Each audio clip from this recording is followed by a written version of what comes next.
Just one thing I want to say about Triple R is that it brought out the child in me.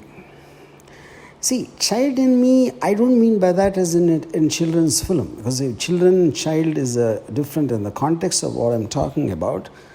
See, a child, I think, will feel a thrill which is kind of not, not inhibited somewhere.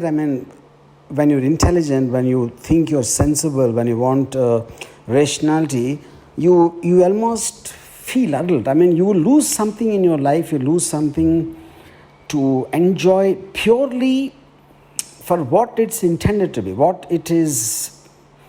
So, I'm actually, honestly, Rajamouli, I'm running out of my words. This is the first time probably this is doing to me, something like this happened. I can talk about anything and I can talk with so much of clarity and all that. First time actually I'm running out of words. So I find it far superior to even Bahubali and Bahubali 2, because see, Bahubali 2 for me still is like, in the range of the Helen of Troy in very early times and Gladiator and a version of that. Fine, fair enough, superb. But Triple R, I think, is something which is, there is no benchmark. When I saw the trailer, honestly, I felt it just is looking, it is going on the border of being little fake, and maybe the tiger shot and all that, though visually it is stunning. I just felt the advantage of Bahubali, where there's a period film and you can take a lot of things, but this set in somewhere in the 20s or 30s, in more contemporary times. I just had this gut feeling something can go wrong, but how wrong am I, in the whole context? I really didn't matter to me whether this is set in in certain freedom struggle of whatever those characters are. And just in one line, I want to say, it's okay, now the context, I felt there's a fairy tale element involved. There is something like the little girl being kidnapped, which is not the thing for me. But the sweep of the narrative, see, the visual, of course, is mind-blowingly fantastic, nothing unlike anything I've seen before. But even the narrative sweep, I think, is unique in the context. You're a person you just love. You love a frame, you love a visual, you love an emotion attached to it. And it is so, obvious in every frame. It's like a brush strokes of a great artist, though I'm not into paintings. So which is the reason I'm once again saying that I'm just running out of words. Now, for me, the actors, somewhere in the reports I heard that Charan's character is better or something. I think it's nonsense. I think I can't pick out, because every time anyone is there, it's working as well. I wouldn't say one is better than the other. One is as good as the other in the context of whatever the film is talking about, the character's requirement or whatever you call. And the action sequences, I don't even know how to talk about it. Each and everything. I really don't believe there's a parallel. I am not a big superhero fan of a superhero franchise, the Marvel comics and all that.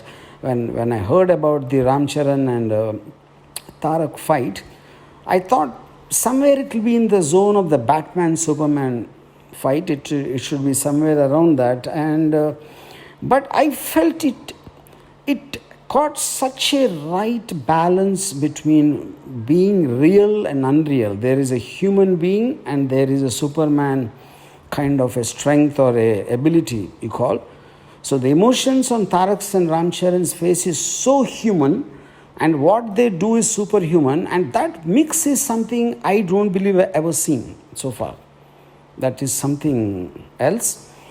And I think it is audacious to even imagine that animals coming and fighting, letting them out. And that is something pulled off. It was something like I felt myself kind of, just sitting an inch above it in the tension or the joy or what. I am actually not able to explain what emotion I felt while watching Triple R. And and so I mean I can go on and on and on and on. I don't know where to stop, but it is an experience of a lifetime. I would call it, and I would find it far superior to any of the Marvel films because it is creating its own exoticness. It's creating its own ambience, creating its own atmosphere, which is something I actually felt like I don't remember in the last 30, 40 years me enjoying like a child. It just became a child while I was watching. And like a very beginning of this voice note, I already said, child and children are different. They're two different points. And lastly, I just want to tell you this, Rajamouli, you are a wealth not of Telugu industry, not of Indian industry. You are a wealth of the audience, You're born for the audience, and me and many millions and millions of people. I think we are so glad that someone like you have come upon this earth to have a dream, to dare to dream, to have the passion and the patience to make it realize, and coming on the silver screen and subjecting us to this. Again, I'm out of my words. This is a treat of a lifetime. I just love you for this.